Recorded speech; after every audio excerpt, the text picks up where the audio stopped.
In the inaugural year of the 10,000 Races War, an unfathomable number of demons descended upon Earth, transforming the planet into a sprawling battlefield encompassing a myriad of races.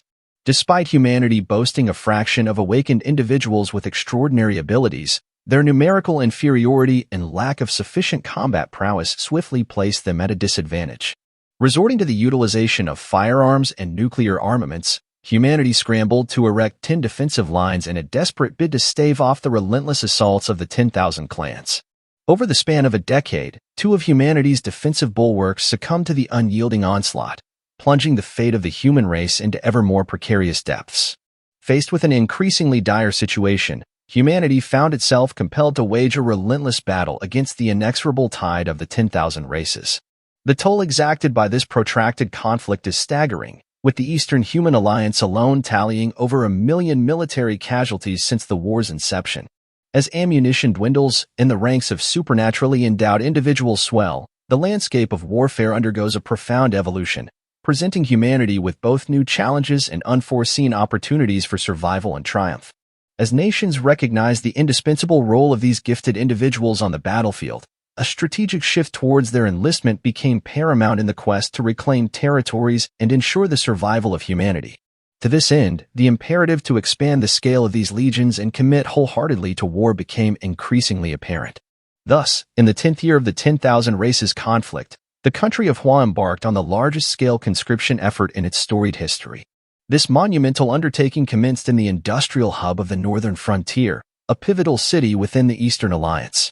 Amidst this backdrop, the narrative transitions to a solemn ceremony unfolding in the northern frontier, presided over by a venerable mayor. Behind the mayor, poignant images of fallen heroes from the war serve as a poignant reminder of the sacrifices made. With fervor and conviction, the veteran mayor addresses a gathering of students, extolling the valor and selflessness of those commemorated individuals who stood as pillars of strength for both Yi City and the nation of Hua. With the recent loss of the 9th Defense Line, the mayor underscores the precariousness of their situation, warning that should the 10,000 clans breach their defenses anew, Yi City will undoubtedly bear the brunt of the ensuing devastation. In a solemn address, the veteran mayor announces the Eastern Alliance's imminent mobilization of 1 million individuals endowed with supernatural abilities for a decisive counterattack against the 10,000 races. Turning to the assembled students, the mayor poses a crucial question. What role should the younger generation of Yi City assume in this critical juncture? Stirred by patriotic fervor, the students resoundingly declare their commitment to defend their homeland, its majestic landscapes, and its cherished heritage. Eager to join the ranks on the front line, they clamor to enlist, embodying an unwavering resolve to confront the enemy head-on. Amidst this fervent atmosphere, attention turns to Nan Ziying, the protagonist of our narrative. As Nan Ziying's information is read aloud, detailing their age, lack of awakened supernatural ability, and current pursuit of architectural studies at Yi City Industrial University, the instructor queries Nan Ziying's decision regarding enlistment. To the surprise of many, Nan Ziying opts not to join the frontline combat forces, instead choosing to contribute to the war effort through logistical support. This unexpected decision underscores the diverse roles and responsibilities essential for the success of any military campaign. The revelation of Nan Ziying's decision sends shockwaves through the gathered students, prompting inquiries from classmates curious about Nan Ziying's reluctance to join the frontline ranks. Some express surprise, suggesting that roles in logistics are typically assigned to those deemed less fit for direct combat, such as women, children, and the elderly. Amidst murmurs of disapproval, classmates label Nan Ziying's choice as an act of cowardice.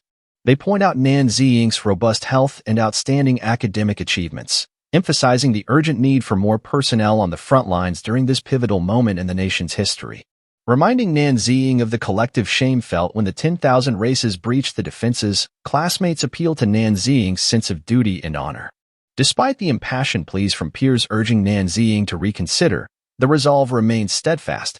As tensions escalate, the veteran mayor intervenes, urging the students to maintain composure.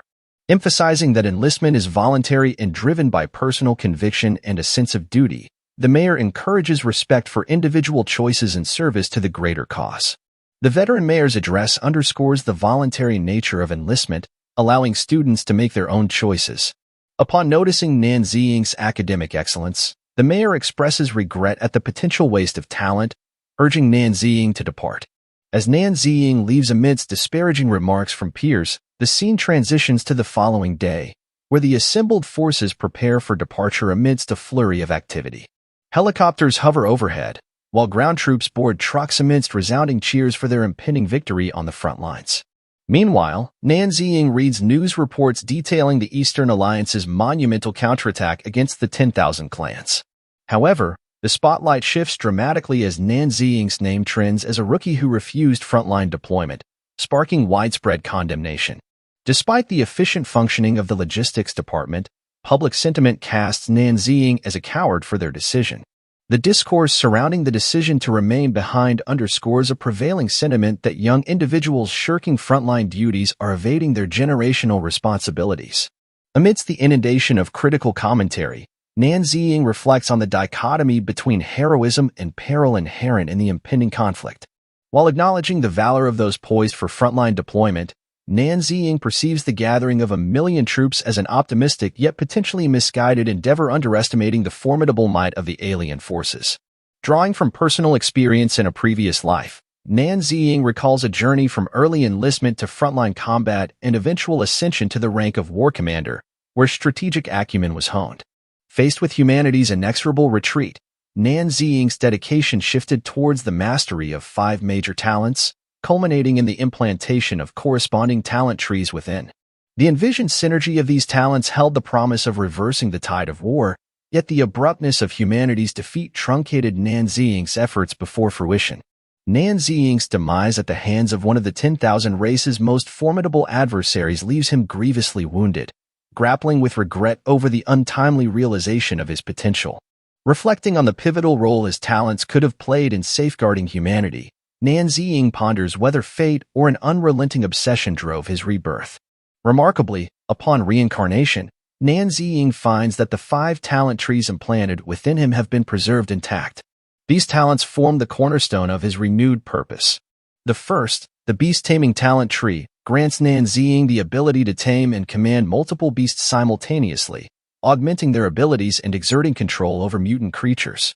The elemental talent tree, the second in his arsenal, endows Nan Ziying with mastery over forbidden elemental spells, including those of water, fire, phoenix, lightning, and beyond. The potency of these spells escalates with the expenditure of greater elemental energy. The third, the Azura talent tree, offers a path to unparalleled ferocity, with each kill fueling a berserk amplification. Through ultimate focus, one can transcend into an Azura, capable of decimating legions of enemies with ease. Nan Ziying's arsenal of talents extends further with the inclusion of the formation talent tree, a mastery over diverse formations with limitless stacking capabilities, promising the release of boundless power. Completing the quintet is the undead talent tree, endowed with the ability to summon undead entities whose strength correlates directly with the expenditure of resources. Despite the daunting prospect of upgrading these talents, requiring significant reserves of source stones and time, Nan Ziying approaches the task with unwavering enthusiasm. With the conviction that maximizing these 5 talents and devising strategies spanning vast distances will render Nan Ziying an indomitable force, even amidst the collapse of all defense lines or facing the 10,000 races alone. The belief in safeguarding humanity remains steadfast. However, Nan Ziying acknowledges the current limitations. Venturing to the battlefield would yield few victories against the alien races and hamper the accumulation of the necessary source stones for talent upgrades, potentially stunting Nan Ziying's skill development prematurely. Nan Ziying perceives the quickest means to amass a substantial quantity of source stones lies within the treacherous terrain of the trail grounds. Teeming with a multitude of mutant beasts, these grounds present an opportune environment for gathering the resources necessary to advance his talents. Recognizing the urgency of this endeavor, Nan Ziying resolves to hasten his acquisition of source stones for talent upgrades. Upon arrival at the rear trail grounds of E-City branch, elders and women now toil alongside one another, lamenting the absence of youths who have departed for the front line, leaving the training grounds deserted. Their efforts focus on converting mutant beasts into provisions for the soldiers stationed at the front lines. Amidst this environment, Nan Ziying witnesses the exchange between Xiao Lu and Andy Wan, expressing concern for each other's well-being amidst the shortage of manpower and Xiao Lu's injury. Offering his assistance in handling the mutant monsters, Nan Ziying acknowledges the shortage of staff plaguing the trail grounds. Xiaolu expresses enthusiasm at Nan Ziying's offer of assistance, alleviating their concerns about the shortage of staff. Leading Nan Ziying to the changing room, Annie Wang observes the arrival of a young man at an unusual time, initially puzzled by his presence. However, upon recognizing Nan Ziying from recent news reports detailing his refusal to join the Frontline, Annie Wang's realization dawns. Inside the training grounds, Xiaolu acquaints Nan Ziying with the alloy sword designated for combating mutant beasts, cautioning him about their ferocity. Expressing gratitude for the warning, Nan Ziying assures Xiaolu of his vigilance. As Nan Ziying enters the training grounds, Xiaolu reflects on the newfound opportunity to expedite progress. Despite Nan Ziying's reserved demeanor, Xiaolu muses on his striking appearance. Andy Wang playfully admonishes Xiaolu's daydreaming, emphasizing that Nan Ziying's handsomeness holds no bearing on their current tasks. Xiaolu is taken aback upon learning of Nan Ziying's perceived cowardice, prompting Annie Wang to voice skepticism regarding Nan Ziying's capability to confront mutant beasts given his reluctance to join the front lines. Anticipating Nan Ziying's eventual discontent and desire to withdraw, Annie Wang harbors doubts about his resolve. As Nan Ziying steps into the training ground, a notification prompts him to embark on a Level A trail, with no prior trail records found. Nan Ziying confirms his readiness to commence the challenge. With the initiation of the Level A trail, the door opens, unleashing a horde of mutants. A subsequent notification warns of an impending dark night with no retreat for humanity, posing the question of whether Nan Ziying is prepared to become a shadow in the night, enduring countless curses for the sake of humanity's future. After a deep breath, Nan Ziying affirms his willingness. Facing the advancing monsters, Nan Ziying resolves to employ his beast-taming talent as the starting point of his trial. Nan Ziying reflects on the aftermath of the 10,000 Races invasion, noting the proliferation of mutated animals imbued with spiritual energy. Recalling experiences from his past life on the front line, Nan Ziying encountered not only the 10,000 Races but also formidable mutant beasts like the Umbrella Bird. Armed with knowledge of its weakness, the vulnerable spot behind its head, Nan Ziying swiftly dispatches the bird with a precise strike before extracting a source stone from its remains.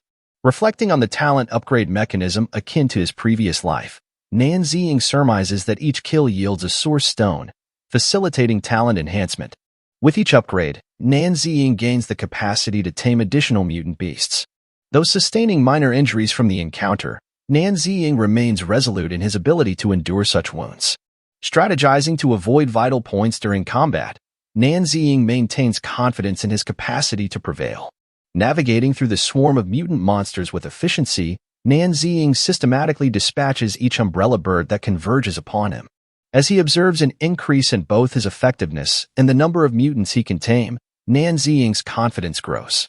However, his focus is abruptly diverted as he identifies the leader among the umbrella birds. Assessing his physical condition, Nan Ziying recognizes the challenge posed by confronting the formidable creature head-on. Opting for a strategic retreat from the bird's attack range, Nan Ziying acknowledges the necessity of avoiding direct confrontation. Seizing a fleeting opportunity, Nan Ziying targets the bird's weak point, only to find it resilient against his assault. Retreating once more, Nan Ziying contemplates the enhanced durability displayed by the umbrella bird, which surpasses his recollection from his previous life. This realization prompts Nan Ziying to reassess his approach to the encounter. Undeterred by the challenges, Nan Ziying persists in his efforts to strike at the umbrella bird once more. Meanwhile, outside the gates of the training grounds, Andy Wang and Andy Lee engage in conversation while Xiaolu queries their absence from the cafeteria during break time. Andy Lee expresses concern that Nan Ziying may attempt to abscond, citing the dire situation at the front lines where City's proximity to the conflict mirrors that of the front line. Andy Wang agrees, emphasizing the need to prevent Nan Ziying from causing any disruptions, noting her readiness to intervene if necessary. Xiaolu remarks on the perceived similarity in difficulty between the level trail and the front line. Their discussion is interrupted by an announcement declaring Nan Ziying's completion of the first floor of the A-level trail. Surprised by the revelation, Andy Wang assumes Nan Ziying may have attempted to flee, only to be astonished when Nan Ziying emerges from the trail room, bearing injuries but having achieved a new record for clearing the first floor. Andy Wang, visibly surprised by Nan Ziying's appearance, inquires how he ended up in such a state. Nan Ziying confirms that he has indeed passed the first trial, prompting Andy Wang's astonishment. Before leaving, Nan Ziying informs them that the bodies of the demons can now be processed. Xiaolu, upon hearing this, turns around to witness a multitude of demon beast carcasses. Meanwhile, Nan Ziying, while taking a shower, reflects on the progress made, deeming it just barely adequate as the experience required for leveling up has significantly increased. With the ability to now tame up to 2,000 beasts, Nan Ziying realizes that achieving Beast Tamer level 3 solely on the first floor of the Trail Tower may not suffice. As an announcement regarding the impending offensive round by the Human Alliance echoes through the airwaves, Nan Ziying learns of the arrival of level 7 super ability holder, Son of Thunder Punishment, and level 6 super ability holder, Flame Giant, at the front line. Reflecting on his past life, Nan Ziying recalls the unfortunate fate of the Son of Thunder Punishment and the Flame Giant, whose eventual defeat on the battlefield exacerbated frontline losses. With the 8th defense line teetering on the brink of collapse, Nan Ziying senses the urgency to expedite his preparations, recognizing the race against time that ensues. Determined to forego rest, Nan Ziying resolves to ascend to the 2nd floor of the Trial Tower without delay. At the entry point of the trail gate, Annie Wong expresses surprise at Nan Ziying's successful passage through the trial, though she anticipates he will require an extensive period of rest given his injuries. Auntie Lee acknowledges Nan Ziying's dedication, highlighting the rarity of passing a level trial and commending his efforts. Auntie Wong cautions against overly ambitious endeavors, advocating for gradual progression. Concerned about Nan Ziying's recovery time, she wonders how many days he will need to recuperate from such severe injuries. Auntie Lee is taken aback upon seeing Nan Ziying's condition. Addressing him, Annie Wong questions Nan Ziying's decision to proceed to the 2nd floor after completing the tasks on the 1st floor. Nan Ziying explains his intention to continue the trial on the 2nd floor. Concerned, Annie Wong questions the purpose behind Nan Ziying's actions, expressing disbelief that he would undertake such a challenge with severe injuries. Xiaolu advises Nan Ziying to postpone his ascent to the 2nd floor, citing the presence of formidable mutant beasts. Xiaolu offers to find assistance for Nan Ziying, a suggestion echoed by Andy Wong, who highlights the formidable nature of the ox-tiger beast on the 2nd floor. Expressing gratitude, Nan Ziying insists on proceeding alone. Undeterred, he ascends to the 2nd floor. Observing Nan Ziying's determination, Andy Wong questions why, if Nan Ziying is truly capable, he doesn't opt to join the front line instead. In the midst of the situation, Xiaolu contemplates Nan Ziying's apparent lack of fear towards death, surmising that he may not be one to shy away from danger by remaining in the rear. Inside the 2nd floor of the Trial Tower, a multitude of beasts converge before Nan Ziying. As he prepares to engage, Nan Ziying acknowledges the heightened intensity of the 2nd floor compared to the 1st. With a swift strike, Nan Ziying manages to dispatch several beasts, yet he is caught off guard as one strikes him from behind, sending him tumbling across the floor. Despite the setback, Nan Ziying quickly regains his footing, recognizing his disadvantage in size and strength. Conscious of his injuries, Nan Ziying understands the importance of avoiding direct confrontations. As the beasts converge upon him once more, Nan Ziying adeptly evades their attacks and retaliates by leaping onto one of the beasts, swiftly dispatching it with a well-aimed strike to the head. As the remaining beasts begin to regroup, Nan Ziying devises a strategy. Recognizing that level 2 mutant beasts fall within the range of creatures he can tame, Nan Ziying resolves to tame them first before confronting them directly. Utilizing his beast taming talent, known as Awaken, Nan Ziying conjures a large red mana circle beneath the mutant beasts, causing them to collapse to the ground. Satisfied with his success in subduing the beasts, Nan Ziying contemplates the next step in his progression. Determined to advance swiftly, he sets his sights on achieving level 3 in one continuous effort. The scene transitions to 3 days later at the rear trail grounds of Yi City's branch, where workers are bustling about, transporting the meat of the mutant beasts. With no available space remaining, a worker declares an end to the day's efforts. Meanwhile, Nan Ziying sits in a corner, having achieved level 6 in his ability to tame beasts. Reflecting on his progress, Nan Ziying notes that within just 3 days, he has vanquished over 10,000 beasts, a significantly more efficient endeavor than his experiences on the front line. With his beast-taming talent now at level 6, Nan Ziying contemplates venturing into the wilderness, an environment where even level 5 ability holders struggle to navigate safely. Despite the rarity of direct attacks on the city by beasts due to the presence of super ability holders and firearms, Nan Ziying views taming these creatures as pivotal to his strategy against the 10,000 races. An elderly man approaches Nan Ziying, inquiring about the possibility of workers working overtime to transport another batch of supplies, emphasizing his willingness to contribute to the frontline efforts by working overtime whenever necessary. Nan Ziying politely declines the offer from the old man, stating that he needs to leave early today. Observing Nan Ziying's departure, Annie Wong remarks that Nan Ziying seems to be giving up after just a few days. In response, another worker defends Nan Ziying, acknowledging the significant progress made in the trail tower thanks to his efforts. Despite Annie Wong's dismissive attitude, the worker insists that Nan Ziying is performing admirably. Xiaolu approaches Nan Ziying and informs him that the workers have managed to catch up with the backlog in the trail tower. Advising Nan Ziying to take a well-deserved break due to his recent hard work, Xiaolu expresses gratitude for Nan Ziying's efforts. Nan Ziying appreciates the sentiment but mentions that he has somewhere to be. Upon hearing this, Xiaolu encourages Nan Ziying to rest and assures him that he won't be detained any longer. As the scene shifts outside to the campsite of the Eastern Human Alliance, trucks return from the front line carrying wounded individuals. Observing the influx of wounded individuals requiring medical attention in U-City at the 5th Defense Line, Nan Ziying discerns that the situation at the front line is dire. Sensing the imminent collapse of the defense line, Nan Ziying wastes no time and prepares to venture into the wilderness. Meanwhile, the trucks of the Alliance forces come to a halt in the wilderness, where a soldier assesses that the brakes require repairs, necessitating some time. Yellow-haired woman decides to leave the truck overnight due to the presence of mutant wolves nearby, prioritizing safety. As the soldier prepares to retrieve his gear and return to the truck, yellow-haired girl spots a figure running towards the wilderness. Concerned, she questions who would venture outside the city at this hour. Then we see that it's Nan Ziying. Yellow-haired girl warns Nan Ziying to be cautious, cautioning him about the presence of dangerous mutant giant wolves ahead. As the scenario unfolds, the black-haired girl informs the yellow-haired girl about the director's repeated calls, emphasizing the urgency of delivering medicines to the swamped city hospital, inundated with wounded from the front lines. Despite the pressing need, the yellow-haired girl expresses reservations about traversing the wilderness safely, especially as someone is seen venturing alone into its depths.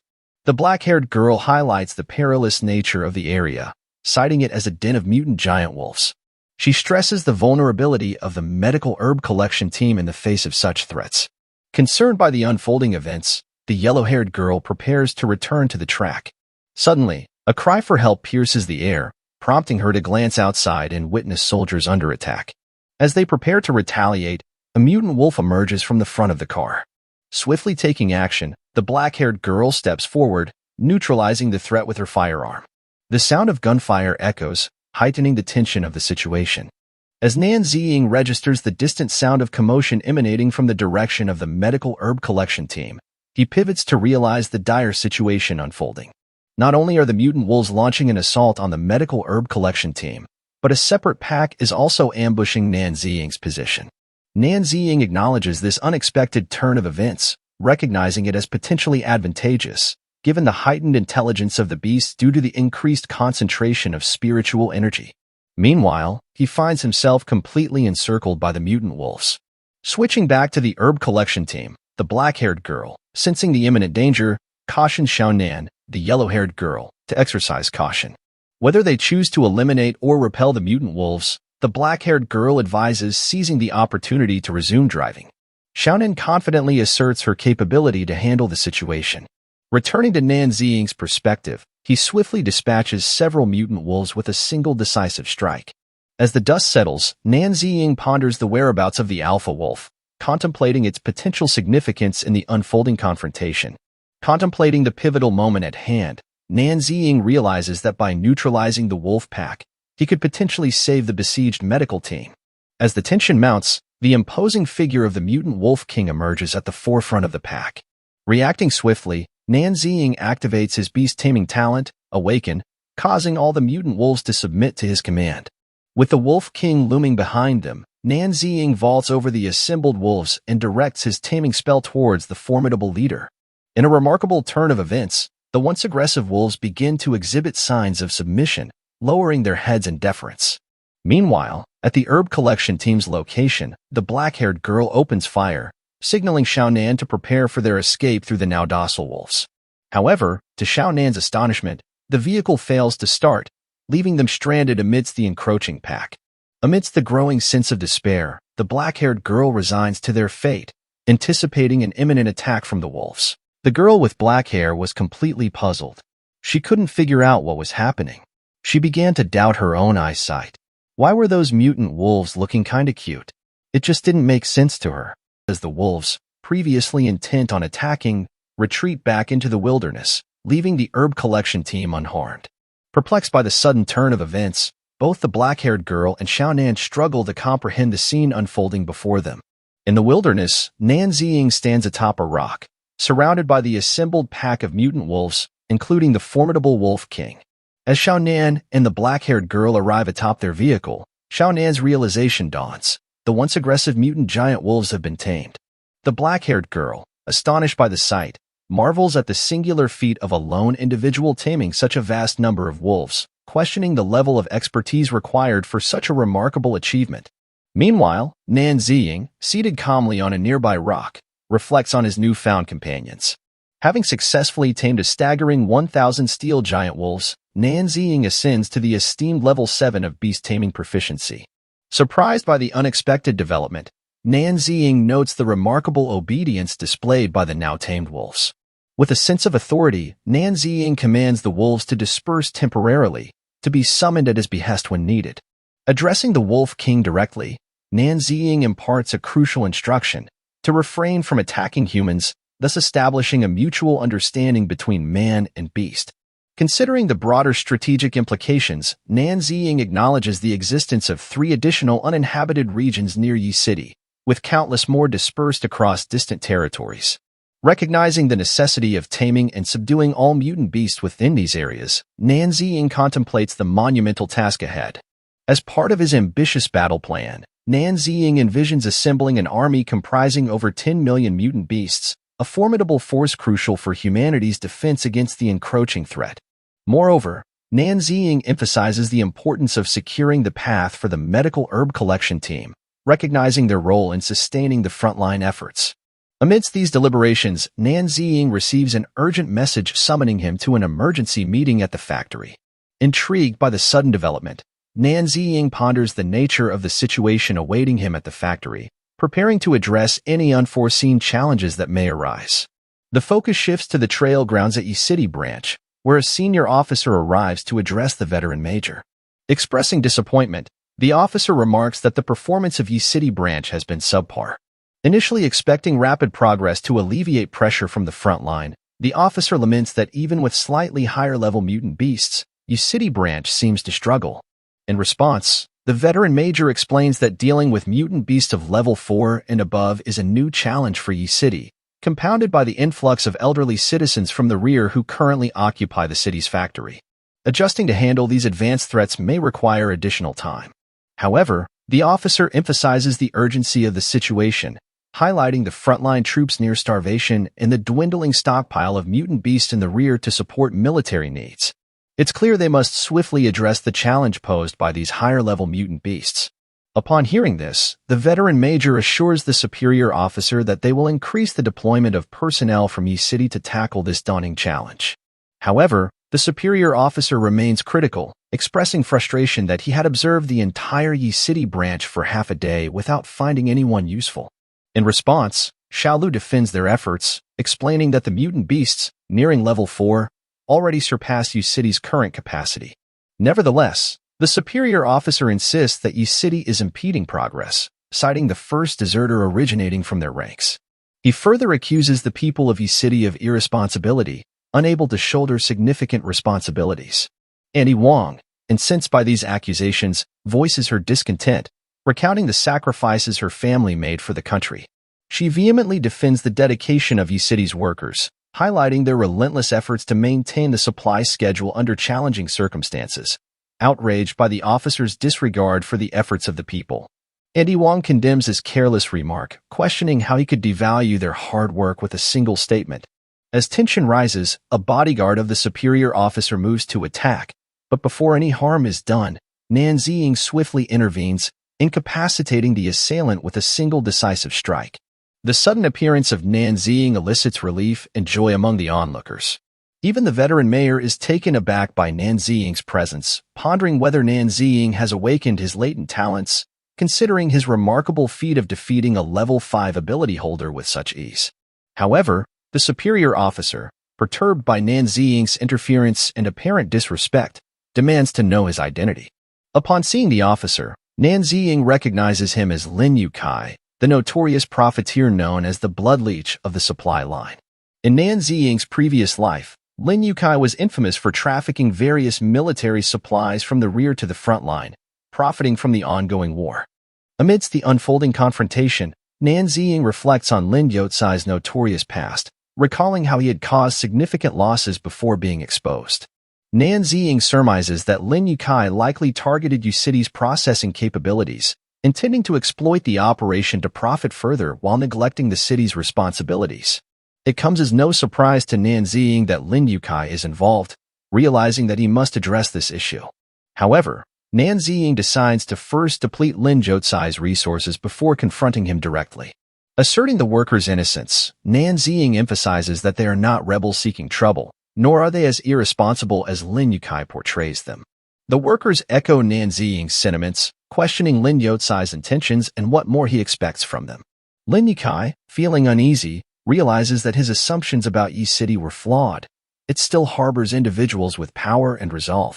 Recognizing Nan Ziying, Lin Yukai identifies him as the deserter featured in recent news reports, adding a layer of tension to the encounter.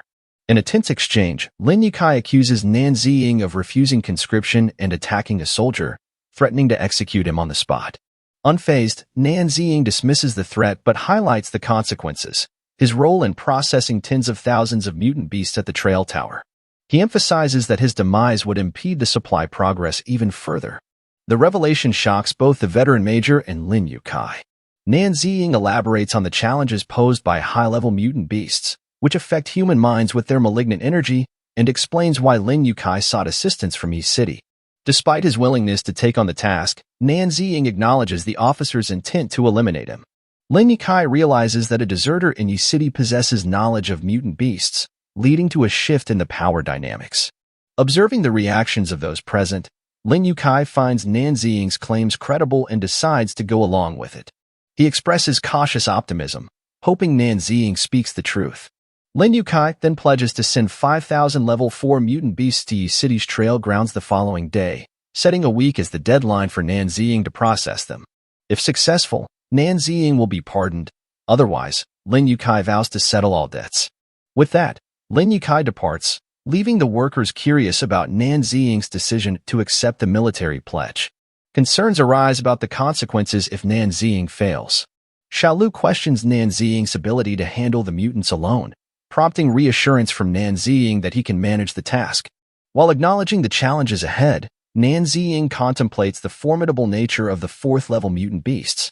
These creatures possess formidable defenses and potent mental disruption capabilities, making them among the most challenging adversaries.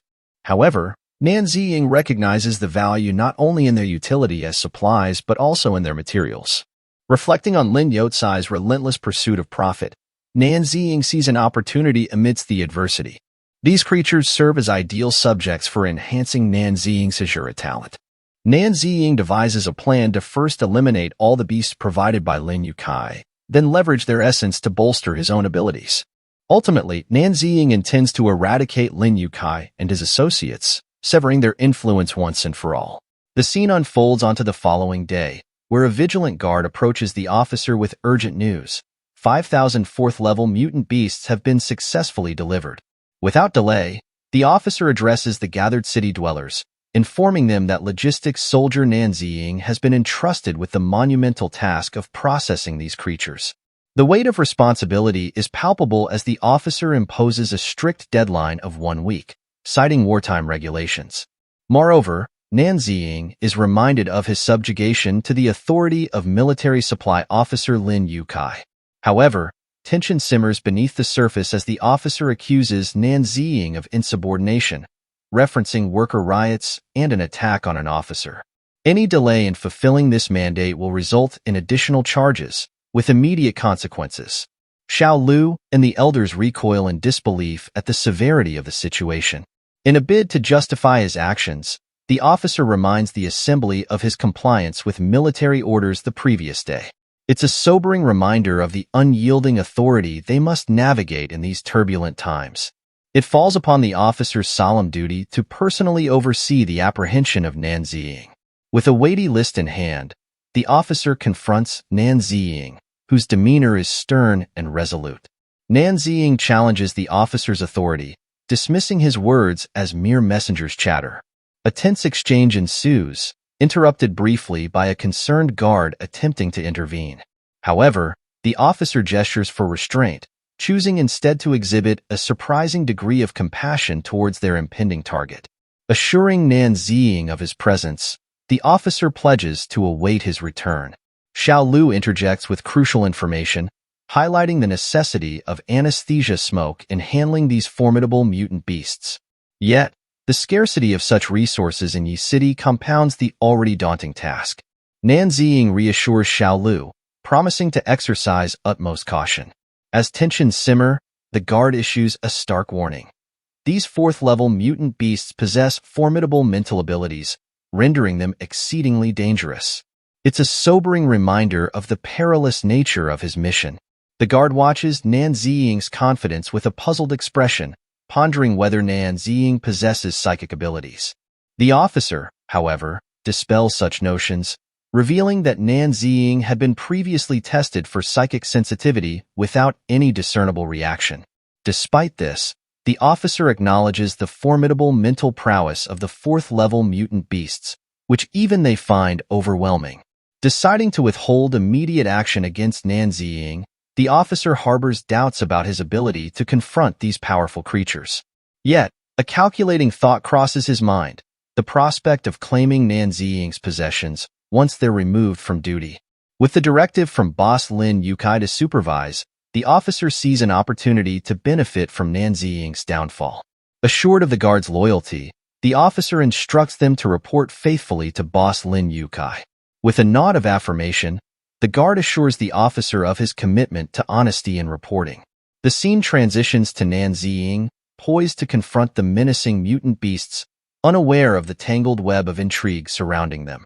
As expected of fourth-level mutant beasts, Nan Ziying muses, even when physically immobilized, his mental prowess remains formidable.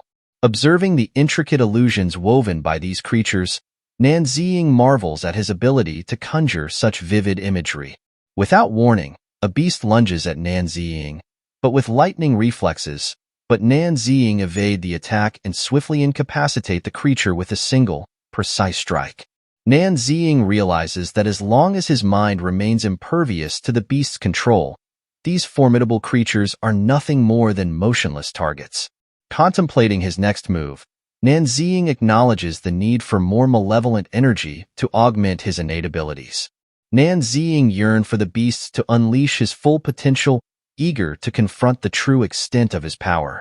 Suddenly, the beasts begin to emanate a sinister energy, enveloping Nan Ziying in its ethereal embrace.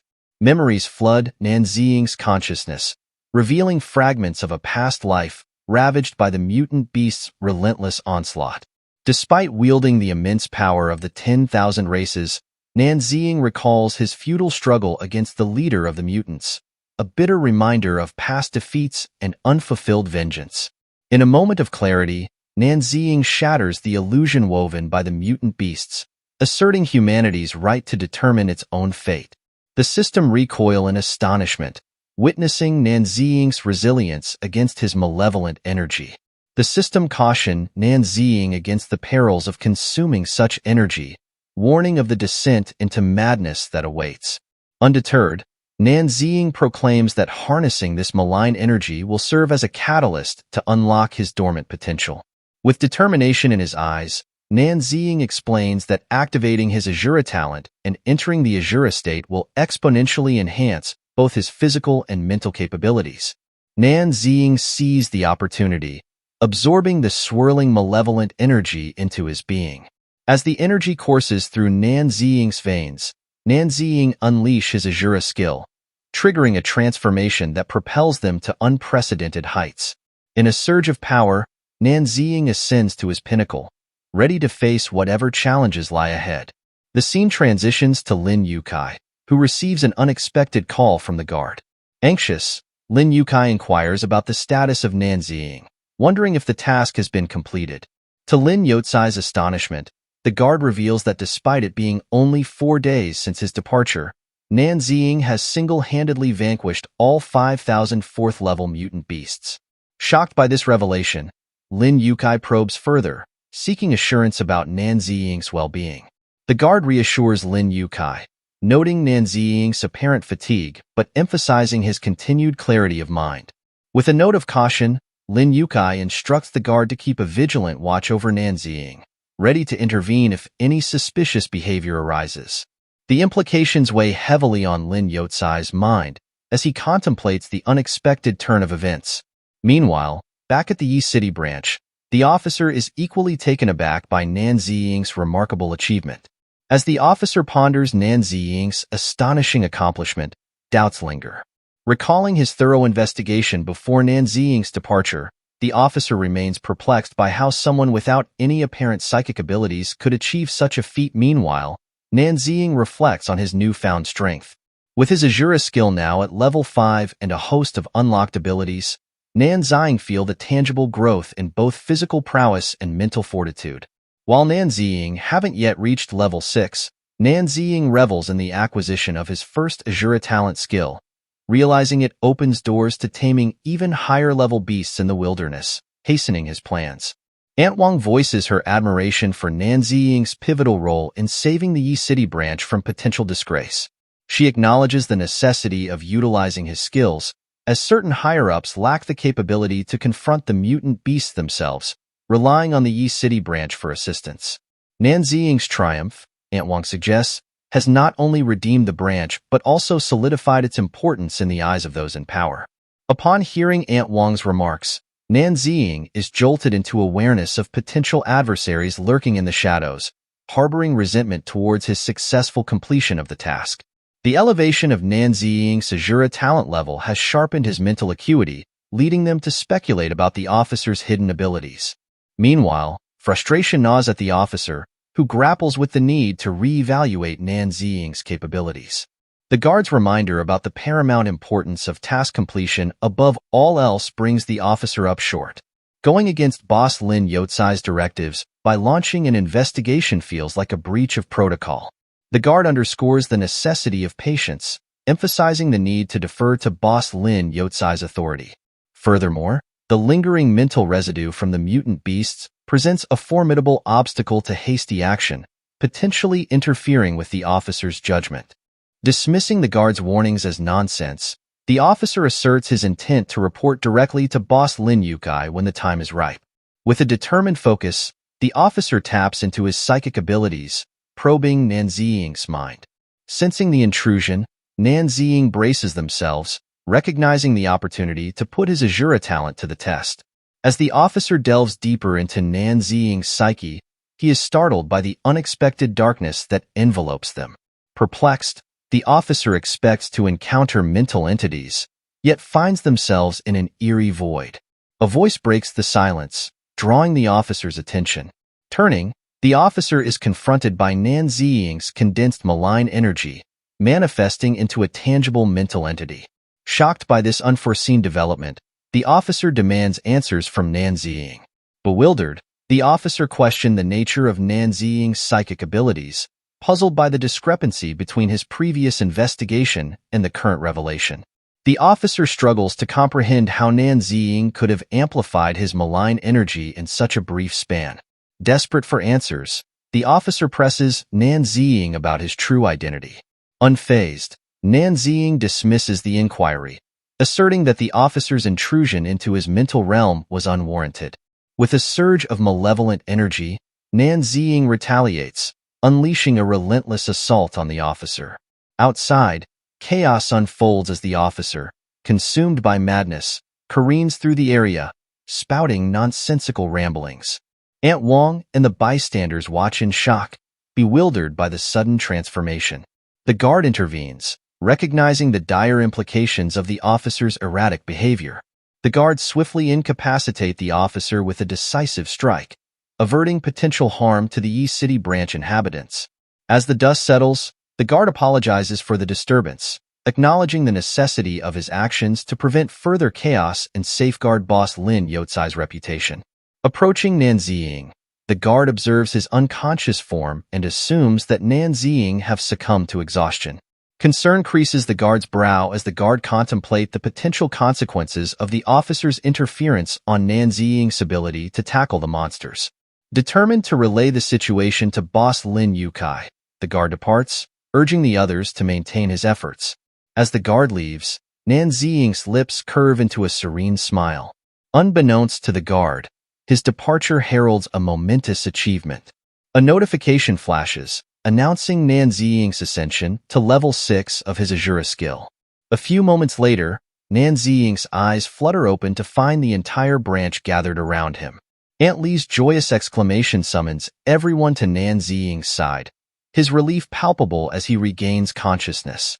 Upon awakening, Nan Ziying turns to Xiao Lu, questioning the duration of his slumber. Xiao Lu's response reveals that Nan Ziying has been asleep for over 2 days. With the assembly huddled around, Aunt Wang reassures them that Nan Ziying's recovery signals no cause for alarm. She swiftly redirects his attention to the pressing tasks at hand, emphasizing the urgency of completing his work on schedule. Nan Ziying's curiosity piqued, he queries Aunt Wang about any new developments from Lin Yukai. Aunt Wang's response is grim. There have been no new arrivals of mutant beasts. Instead, half of the Yi City branch has been redirected to assist other factories, while the demands on the front line have intensified. Humanity's recent defeat at the 9th defense line has cast a shadow of despair, with Aunt Wang painting a bleak picture of the ongoing struggle on both land and sky. As Aunt Wang elaborates on the dire situation at the front line, Nan Ziying absorbs the grim reality. Soldiers stand little chance against the relentless onslaught of the 10,000 races mutant beasts. Even the formidable level 7 ability holder, Son of Thunder Punishment, barely survived, while the level 6 powerhouse, the Flame Giant, fell in battle. Nan Ziying reflects on the inevitability of defeat, yet is taken aback by the swiftness of humanity's collapse compared to his previous life. Aunt Wang shifts the conversation to recent events, recounting the skirmish between officers during a special mission 2 days prior. The higher-ups have rendered his verdict, absolving the Yi City branch of any blame and attributing the officer's downfall to mental manipulation by a monster. However, what Aunt Wang reveals next is even more pivotal. Before Nan Ziying can inquire further, Xiao Lu bursts in with news. Amidst the chaos, the branch unanimously elected Nan Ziying as the head of the Yi City Trail Tower branch, including those who went out to aid in the efforts. Xiao Lu presents Nan Ziying with the official appointment letter from the higher-ups, eliciting surprise from Nan Ziying. Aunt Wang emphasizes that this appointment is a collective recognition of Nan Ziying's efforts. She suggests that they abandon the familiar Nan Ziying in favor of the more formal Chief Nan. Soon, the room resounds with the unified address of Chief Nan, a symbol of solidarity and commitment. Encouraged by the show of support, Chief Nan rallies the team, urging them to redouble his efforts. Xiao Lu voices concerns about the increased workload and diminished manpower, fearing burnout among the staff due to the intensified demands for military supplies. Turning to Chief Nan for guidance, Xiao Lu seeks a plan of action. Chief Nan, contemplating the gravity of the situation, acknowledges the limitations of the Yi City branch workers. With the daunting task ahead, Chief Nan realizes the burden falls squarely on his shoulders. Armed with his level 7 beast-taming abilities and level 6 Azura talents, Chief Nan braces for the challenges that lie ahead. Utilizing beast-taming skills alongside strategic employment of /attribute techniques, Chief Nan envisions a path to doubling efficiency. With these methods, even under regular shifts, the influx of new tasks won't disrupt the schedule. Chief Nan sees this as not only a solution to his immediate challenges, but also a means to wield greater influence in dealings with Lin Yukai. Xiao Lu, however, voices concern over the sheer unreasonableness of the task, suggesting an appeal to the leadership. Undeterred, Chief Nan reassures them, expressing confidence in his ability to navigate the situation. Though surprised by Chief Nan's resolve, Xiao Lu implores caution, mindful of Chief Nan's recent recovery. Acknowledging his team's concerns, Chief Nan reassures them of his capability to overcome the obstacles ahead. Trusting in Chief Nan's leadership, The team pledges his support.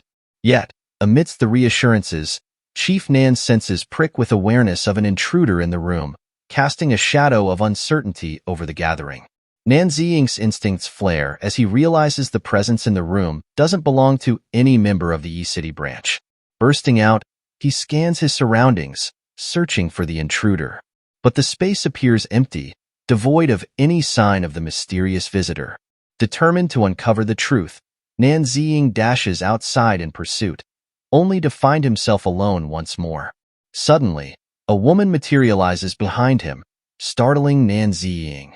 Her abrupt appearance raises questions about her capabilities. With an air of authority, the woman interrogates Nan Ziying about his dealings with Lin Yukai. Nan Ziying, taken aback, deflects her inquiries, suggesting she direct her questions to Lin Yukai himself. But the woman persists, insinuating Nan Ziying's involvement in Lin Yotsai's schemes. Seizing the opportunity presented by the woman's distraction, Nan Ziying swiftly invokes his Azura talent, deflecting her attack with precision and agility. Caught off guard by Nan Ziying's countermove, the woman's expression morphs into one of surprise and admiration. Nan Ziying confronts the girl, questioning the assumption that he's an accomplice of Lin Yukai. The girl counters, demanding an explanation for Nan Ziying's apparent assistance to Lin Yukai. Nan Ziying clarifies that he's merely fulfilling the Yi City's assigned tasks, regardless of Lin Yotsai's questionable allegiance. Despite Lin Yotsai's status as his superior, Nan Ziying harbors no loyalty to him. Undeterred, the girl, introducing herself as Zhang Yuan from the 8th Defense Line Supply and Intelligence Section 2, proposes an alliance against Lin Yukai. She urges Nan Ziying to join forces, confident they both can neutralize Lin Yotsai's influence together. However, Nan Ziying remains steadfast in his refusal to collaborate with Yuan. Upon hearing Yuan's proposition, Nan Ziying stands firm in his refusal, adamant that he won't be part of the problem. He explains to Yuan that while dealing with Lin Yukai is imperative, the timing isn't right, and Yuan isn't the right partner for the task. Nan Ziying warns Yuan about the potential consequences of eliminating Lin Yukai, urging her to consider the fallout. Yuan presses for clarification, prompting Nan Ziying to outline the two potential approaches: assassination or internal whistleblowing. He cautions Yuan about the complexities of assassination, emphasizing the risk of failure and the repercussions if she's identified.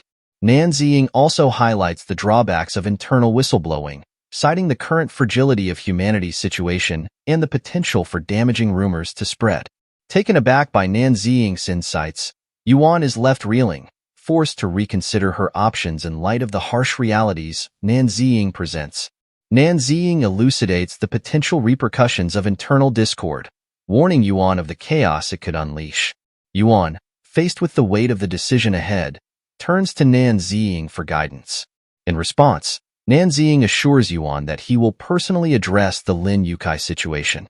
However, Yuan expresses doubt, citing Nan Ziying's status as a deserter and her own apprehension about confronting Lin Yukai.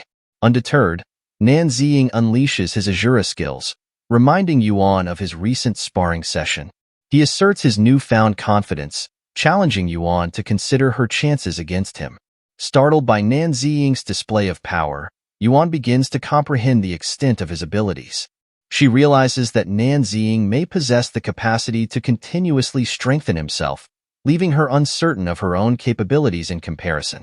Nan Ziying, having said his piece, advises Yuan against hasty actions, reaffirming his commitment to dealing with Lin Yukai himself.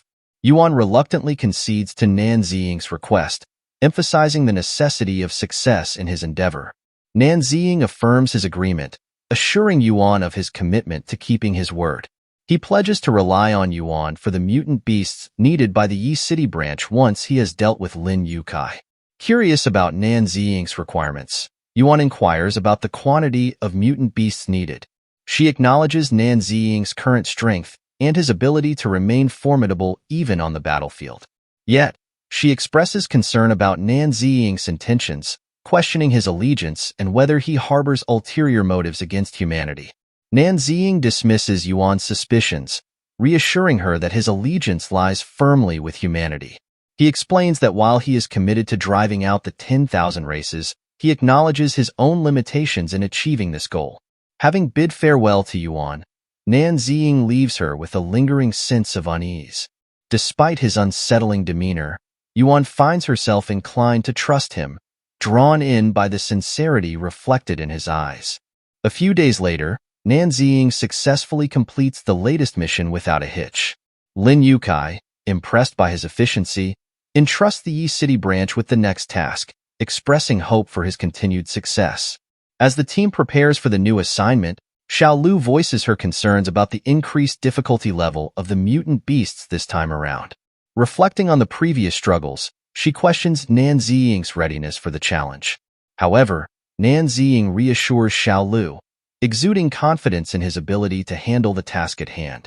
Lin Yukai, amused by Nan Ziying's straightforward demeanor, chuckles and praises Chief Nan's unwavering resolve. As Lin Yukai ponders the escalating demands for military supplies amidst the war's downturn, he sees an opportunity for lucrative gains. Encouraging Nan Ziying to excel, Lin Yukai assures him of his support, offering assistance whenever needed.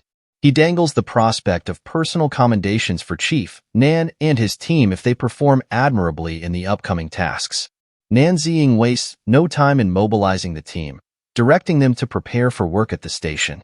Lin Yukai, pleased with the bustling activity in Yi City, bids Nan Ziying farewell, promising to reconvene later.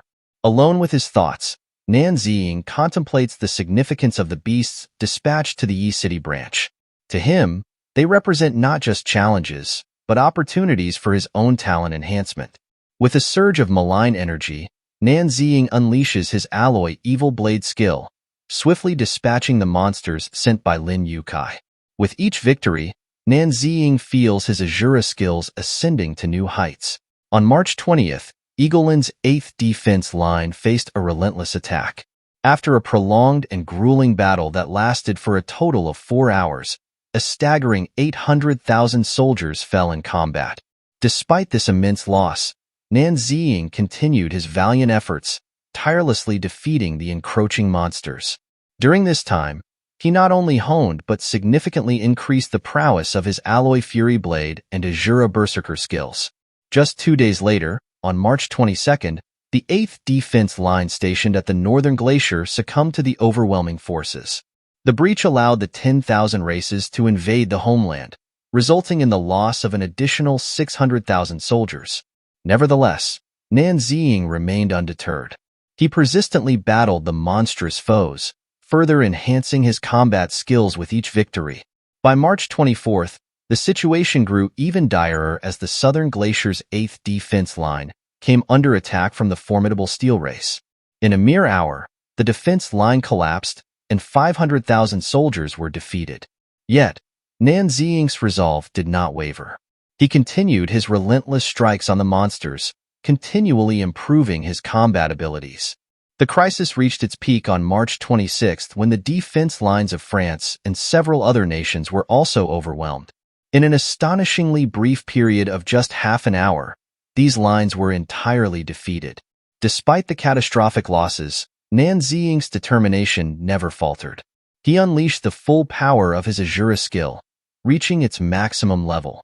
In his final, decisive battle against the last wave of monsters in Yi City Monster Workshop, Nan Ziying employed his Azura max level skill.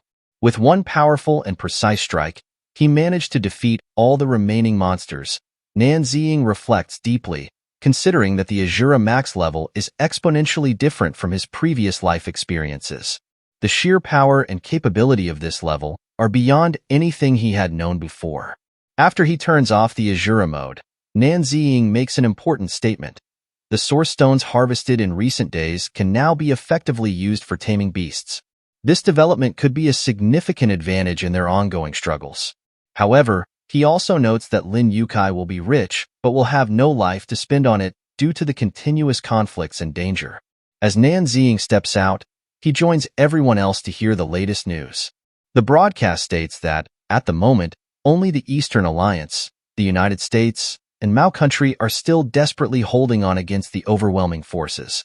The situation is dire, and the Eastern Alliance has issued yet another urgent call for recruits to bolster their defenses.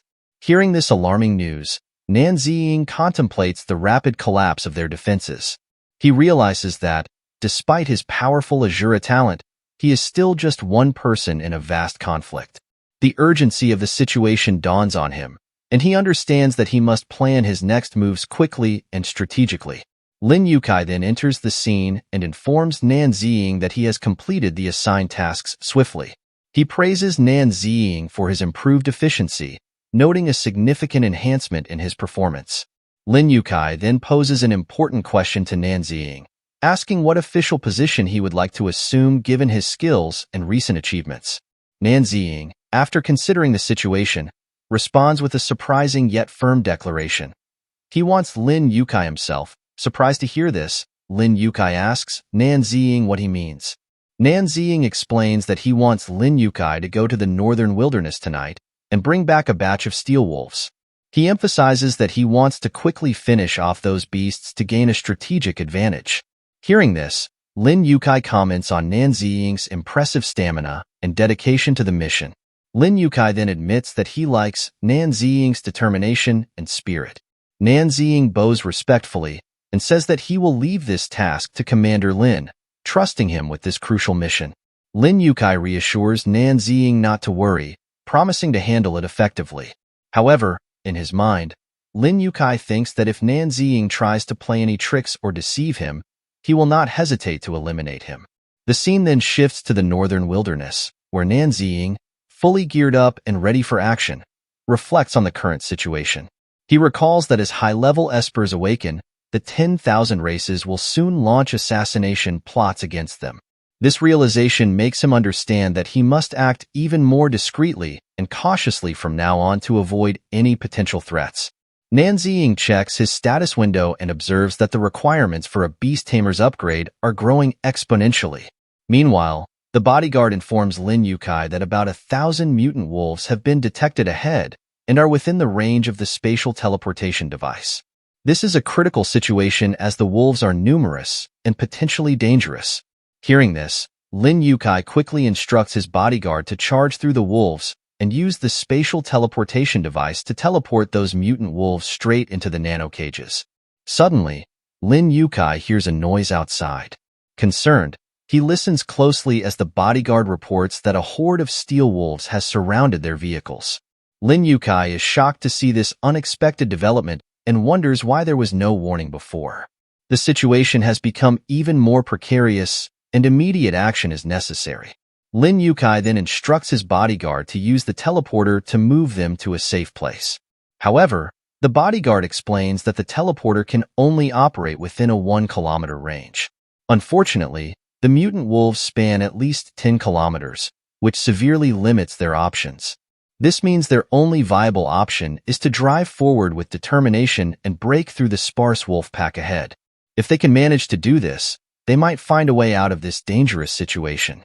Understanding the urgency, Lin Yukai tells his bodyguard to charge through the mutant beasts. Meanwhile, we see Nan Ziying, who observes the unfolding events and thinks that this is perfect timing for his plans. He believes that he should tame some of the mutant wolves and eliminate the nuisances in one decisive move. Then Nan Ziying releases his full-power beast-taming talent and successfully tames the wolves, causing them to stop moving around completely. Seeing this sudden change, the bodyguard informs Lin Yukai that there must be a beast tamer ahead, as the wolf packs have abruptly halted. Lin Yukai is elated upon hearing this news, sensing a potential ally. The bodyguard further remarks that he has never heard of such a powerful beast tamer emerging from Yi City. Lin Yukai, intrigued by this revelation, tells his bodyguard that this could be a hidden master. He suggests that they should go and meet this person, believing they might be useful to their cause. However, while Lin Yukai is making these plans, Nan Ziying has other intentions. After taming the wolves, he commands them to attack the convoy. The wolves, obeying Nan Ziying's orders, charge at the jeeps. The soldiers, caught off guard, start to shoot at the approaching wolves, but it is too late. The wolves overpower them and manage to take down 2 convoys. The bodyguard, realizing the severity of the situation, urgently tells Lin Yukai that it is becoming increasingly dangerous to stay there. Lin Yukai, understanding the peril they are in, instructs his bodyguard to teleport them immediately. They manage to teleport to a different location, but unfortunately, they still find themselves surrounded by a few mutant beasts. Seeing them approach, the mutant beasts charge aggressively at Lin Yukai and his vigilant bodyguard. Reacting swiftly, the bodyguard unleashes his formidable level 5 Esper spell, swiftly incapacitating the mutant beasts with a single decisive strike. Impressed by his bodyguard's skill, Lin Yukai immediately orders him to teleport them again, sensing more mutant beasts closing in on their location. However, the bodyguard cautions Lin Yukai about the limited capacity of the nanocage, expressing concern over their ability to sustain repeated teleportations. Undeterred by the challenge, Lin Yukai quickly devises a new plan, instructing his bodyguard to teleport them to the ancient city walls for safety.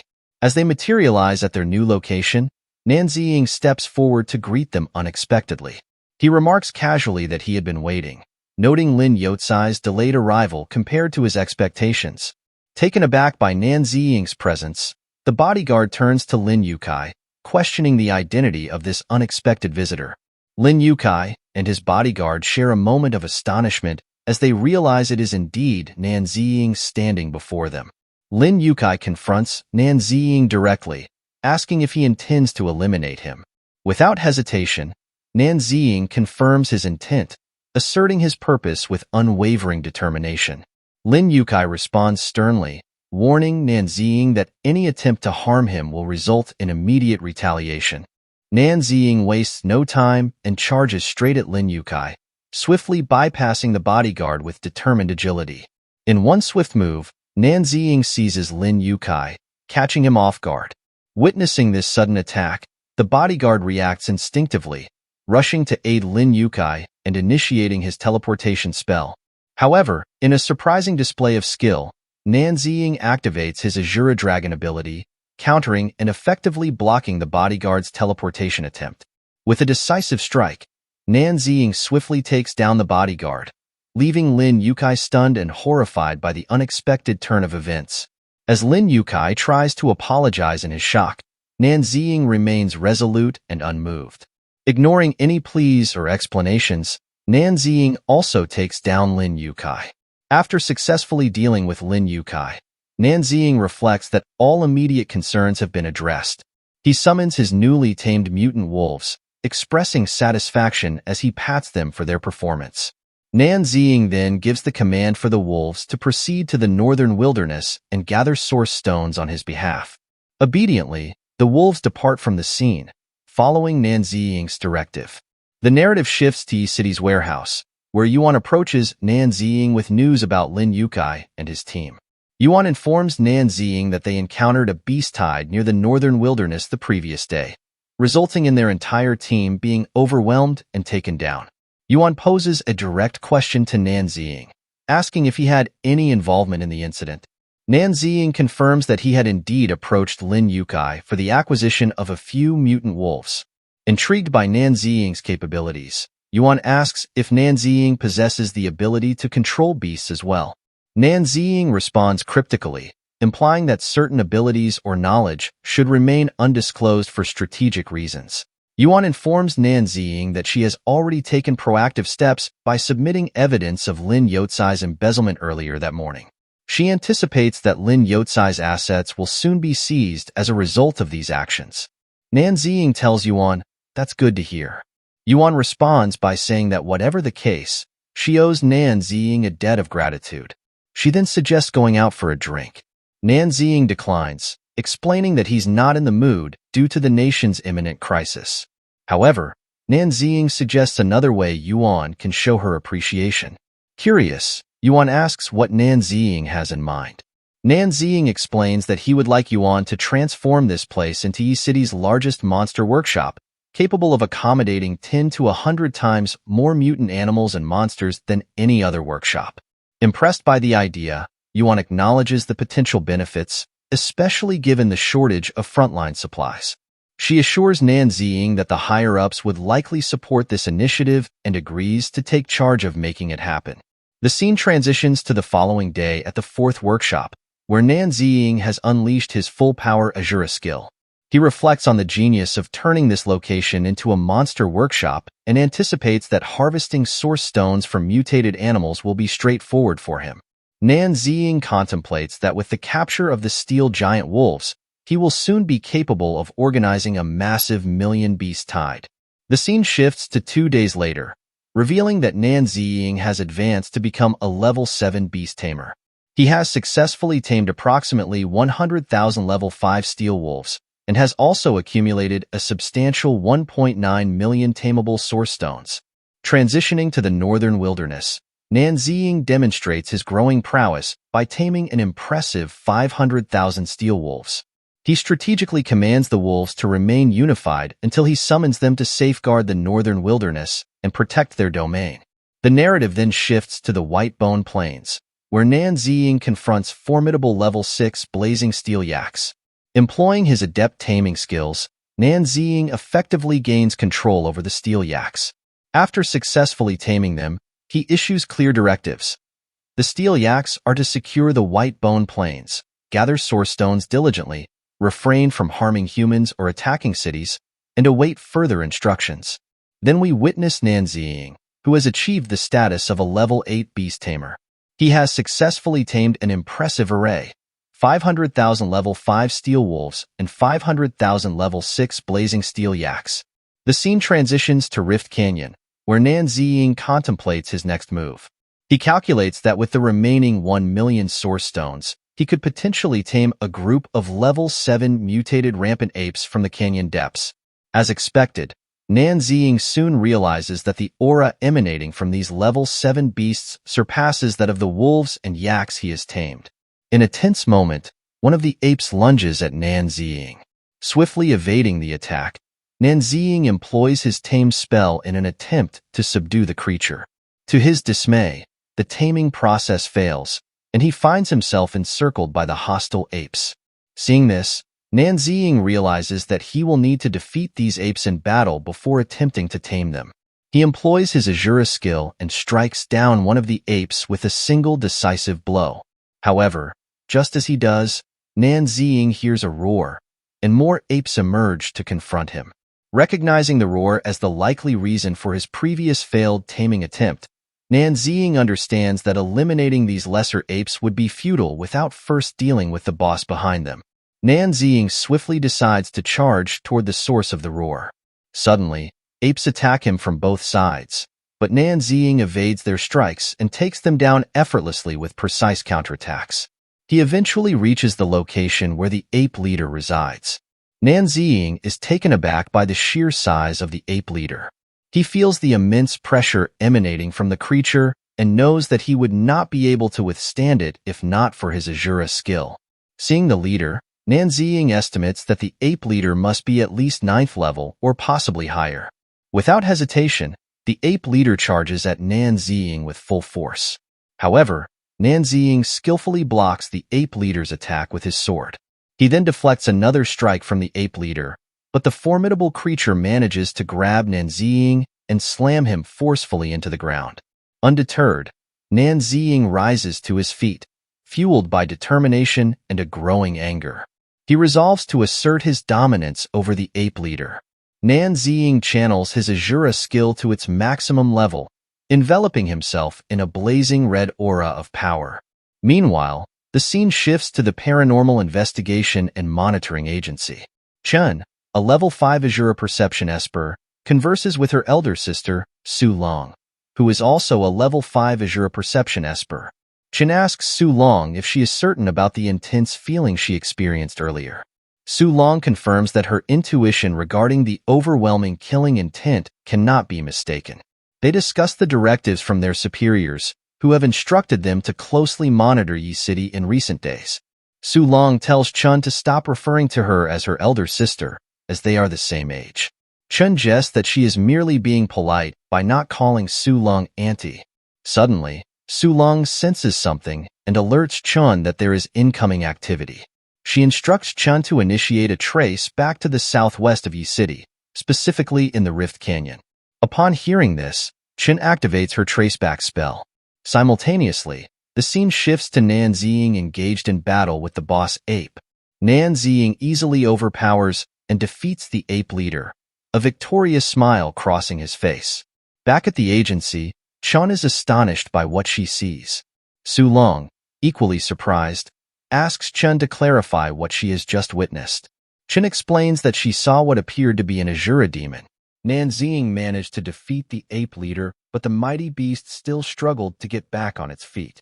Seeing its determination, Nanxing calmly told the ape leader to join his ranks so they could fight the 10,000 races together.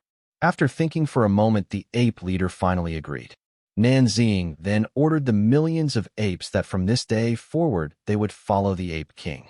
Their mission was to gather source stones, and they were forbidden from harming humans or attacking any city. A short while later, Nanxing checked his status and discovered that his level had already reached level 8. The scene then shifted to the investigation agency, where Su Long and Chun discussed the terrifying energy they had sensed the previous day, along with another similar burst from before. Su Long suggested that both powerful energies might belong to the same person. Chun was completely stunned because if that were true, then this Azura skill would instantly rank among the top 10 skills. Su Long wondered if she was simply overthinking things before deciding it was finally time to announce the rankings. Nanxing was placed at rank 10 with his level listed as unknown. The news immediately shocked everyone as people began talking about the mysterious newcomer whose overwhelming destructive power had earned him a spot in the Eastern Alliance Esper rankings. The scene then shifted back to Nanxing as he read the latest report revealing that the 8th defense line had fallen, which forced the 5th defense line to become fully activated. He realized the defense lines were collapsing much faster than they had in his previous life. Just then he received a message from his father asking him to come home for dinner because his mother and sister missed him. The scene then shifted to Nanxing's father Xiangshan, who was being interviewed by a reporter. The reporter mentioned that Xiangshan had immediately volunteered after hearing the veteran recruitment announcement. Xiangshan proudly replied that it was simply his duty. However, the reporter suddenly brought up that his son Nanxing had refused to enlist and asked how he felt about it. Xiangshan remained silent. At that moment, Nanxing arrived home with his mother and sister. Seeing his family, Xiangshan told the reporter that they rarely had the chance to be together because his wife worked as a factory volunteer while his daughter Nanxishan served as an Esper medic and Nanxing worked at Yi City's trial tower to support the front lines. In his eyes, Nanxing was a good son doing everything he could. But before the moment could settle, the reporter loudly shouted that the 8th defense line had fallen and many of Nanxing's classmates had died. She demanded to know what Nanxing had to say about it. Xiangshan instantly lost his temper and told the reporter to stop talking nonsense. He reminded her that he had already volunteered for the 7th defense line, so what more did she expect? He added that although Nanxing was not fighting on the front lines, defeating mutant beasts inside the trial tower was just as dangerous, and his contributions were no less important. Nanxishan then stepped forward and revealed that she had also volunteered as a medical worker for the 7th defense line. If that was still not enough, Nanxing's mother declared that she would also volunteer at the 7th defense line. The entire room instantly fell silent. After a brief pause, Nanxing apologized for the trouble and announced that he would head to the 7th defense. Nanxing then headed to the primeval sunken woods where he planned to tame the war elephant monsters. He ventured deep into the forest until a giant war elephant suddenly charged straight at him. Nanxing swiftly dodged the attack and used his taming skill to subdue the beast before ordering it to gather the rest of its herd. Moments later, an enormous herd of war elephants rushed toward him, but after recognizing Nanxing, they all came to a stop. He ordered the entire herd to protect the primeval sunken woods and gather source stones. By this point, Nanxing had successfully tamed nearly 3 million beasts, including giant wolves, steel yaks, rampant apes, and war elephants. Thanks to this, he finally unlocked the formation tree. After that, Nanxing headed back to the trial tower to collect even more source stones. He gathered nearly 100,000 stones, which was enough to level up once again. He invested them into his sword chi formation skill and stacked around 2,000 sword chi formations before instantly wiping out the monster in front of him. Nanxing realized that if he installed these formations in every workshop, the entire place could practically operate on its own. He repeated the same process in the second workshop as well. 1 hour later, his formation ability had already reached level 2. The next day, Nanxing decided it was finally time to say goodbye to everyone before heading to the front lines. Meanwhile, Aunt Wang and Aunt Zhang noticed the workshop door was open and immediately realized that Nanxing had worked through the entire night again. Aunt Wang became furious because she blamed everything on the reporter's reckless question. She showed the news to Chao Lu, who became just as angry. At that moment, Nanxing walked in with a calm smile and said he was glad everyone was there because he needed to hand everything over before leaving. The room instantly fell silent as everyone froze in shock after hearing his words. Nanxing then received a letter from his father. Xiangshan wrote that by the time Nanxing read it, he and Nanzishan would already be on the battlefield. He also revealed that he knew the mysterious Azura on the ranking board was actually Nanxing. Xiangshan told his son not to care about what other people said and to keep doing what he believed was right. He also reminded him to take good care of his mother because she was still in the city. Nanxing fell silent as he finished reading the letter. Seeing his expression, Chao Lu and Aunt Wang comforted him and told him not to think too much because he had already done so much by reorganizing the workshops. Nanxing reassured everyone that they did not need to worry about him and promised that the workshop's work would not be delayed. The scene then shifted outside where crowds of people had gathered. Nanxing realized his father was right. If he rushed to the battlefield now, it would not change anything, and he would only let his family down again. If humanity truly wanted to survive, then everything depended on strengthening the 5th defense line, because it would become humanity's final stand. Quietly, he vowed that this time he would not disappoint his father. A few days later, Nanxing and Engineer Li inspected the reserved 5th defense line. Following Nanxing's design, they planned to build a 30-meter high and 10-meter thick electrified steel wall along the northwestern border, making it much harder for the monsters to advance. However, Nanxing explained that the wall itself was only a smokescreen because it would never truly stop the invading monsters. The real defense would come from powerful formations, and those required a huge amount of source stones. Since the land between Yi City and the 5th defense line was completely uninhabited, it was the perfect place to deploy large-scale formations. Nanxing first spread his blazing flame formation across 1 kilometer. Then he deployed the elemental sword chi formation over another kilometer before stacking them with level 2 formations. He concluded that this setup would be enough to slow down low-level Xenos monsters and decided to save the rest of his source stones for later. That night, he focused on completing the first layer of defensive formations surrounding Yi City. Suddenly, Engineer Li rushed over with troubling news. Reports were claiming that the newly established 5th defense line was completely ineffective and public opinion had begun turning against Nanxing. Even so, Nanxing calmly told Engineer Li not to worry and to continue construction because he already had a new enhancement plan. He explained that the entire purpose of the 5th defense line was to lure the Xenos into a false sense of security and make them lower their guard. He then instructed Engineer Li to build 2 massive moats along the entire electrified wall. The first moat would be filled with water while the second would be filled with crude oil, turning the entire defense line into a deadly trap for the invading monsters. Engineer Li was amazed by the idea and immediately rushed to City Hall to report the updated plan. After Li left, Nanxing thought that once he unlocked the command rune element, this defense line would become even more terrifying. While constantly hunting monsters, his formation master profession had already reached level 4, and both Wan City and Xiu City were now protected by stacked level 2 formations. At that moment, Nanxing suddenly sensed an incredibly powerful Xenos aura, along with an equally powerful human presence nearby. His expression changed because he realized the situation was bad. The Xenos had begun hunting humanity's strongest prodigies. The scene then shifted deep into the mountains where Chu Xingyi, a genius of his clan, emerged from secluded training 2 years earlier than expected. He explained that sensing the powerful aura from the northern frontier had allowed him to reach his breakthrough ahead of schedule. Curious about its source, he decided to travel to the northwestern frontier himself and test his newly mastered techniques. 1 hour later, Chu Xingyi arrived and was stunned by the incredible formations spread across the region. He could hardly believe that a single person had created something so massive. Suddenly, a Xenos attacked him from behind. Chu Xingyi narrowly dodged the strike, but another elite Xenos leaped out from the trees and blocked his escape. As both monsters attacked together, Chu Xingyi quickly activated his domain control technique to block their assaults before counterattacking with his Azura skill. Meanwhile, Nanxing realized that this timeline had changed far more than he expected. The defense lines were collapsing much faster, and he feared the fate of humanity's prodigies had also changed. In his previous life, those ancient geniuses had not revealed themselves until the 12th year of the invasion, and together they had become humanity's greatest hope.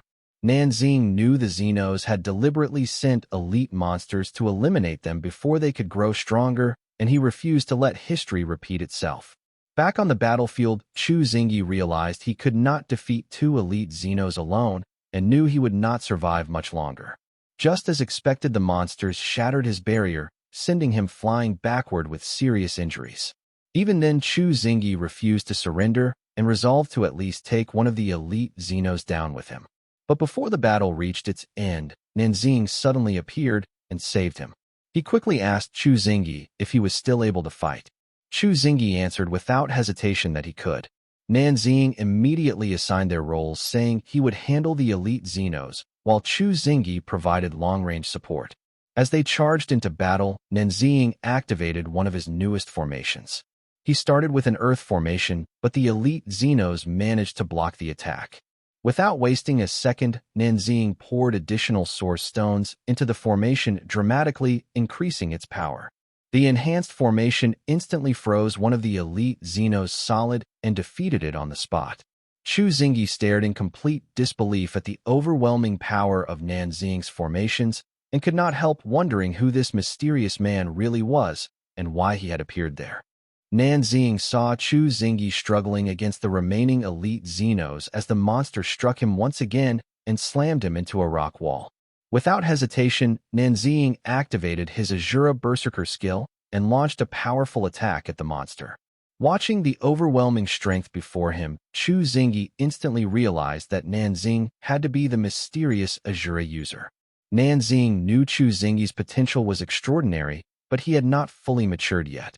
If he could accelerate that growth now, it would greatly benefit humanity. Wasting no time, Nanxing activated his amplification formation and applied it directly to Chu Xingyi, increasing his power tenfold. However, the immense pressure was too much, and Chu Xingyi immediately lost consciousness. At that moment, the elite Xenos charged toward them. Just as Nanxing prepared to intercept it, Chu Xingyi suddenly awakened and leaped into the sky. He unleashed his domain sword and created a massive mana circle above the battlefield. At the same time, the other elite Xenos shattered the ice, trapping it. Without missing a beat, Nanxing activated his level 4 Thunderbolt formation, and a single devastating strike instantly wiped out the monster. After the battle, Chu Xingyi sincerely thanked Nanxing for saving his life and helping him unlock his true potential. He declared that the entire Chu clan would forever be indebted to him. Chu Xingyi then remarked that Nanxing was clearly the mysterious Azura Esper who secretly deployed formations while hiding behind a mask.